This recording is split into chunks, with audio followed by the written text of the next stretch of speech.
Chaque année, Dijon accueille un peu plus de 2 millions de touristes, dont 40% d'étrangers. Ce sont eux qui sont directement visés par le classement en zone touristique internationale, avec l'ouverture des magasins le dimanche, mais aussi en soirée.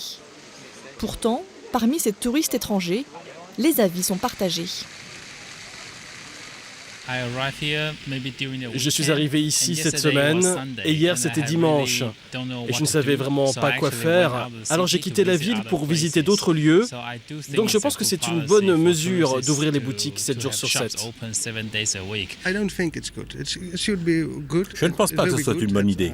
C'est bien qu'il y ait un jour pour que les gens se reposent, qu'ils puissent faire d'autres choses. Ce classement concerne tout le cœur de ville de Dijon, étendu jusqu'à la future cité de la gastronomie au sud-ouest de la zone. Cette rue, au centre-ville, est piétonne depuis quelques mois, un vaste chantier engagé il y a plusieurs années pour renforcer l'attractivité du centre-ville.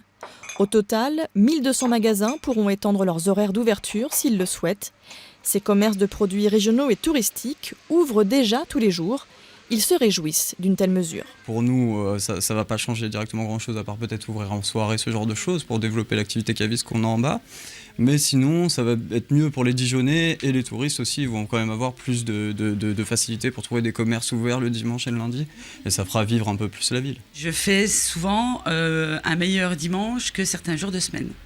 Donc pour moi, c'est une très très bonne mesure. Et j'espère que beaucoup de commerçants verront par là un bénéfice pour eux, quoi.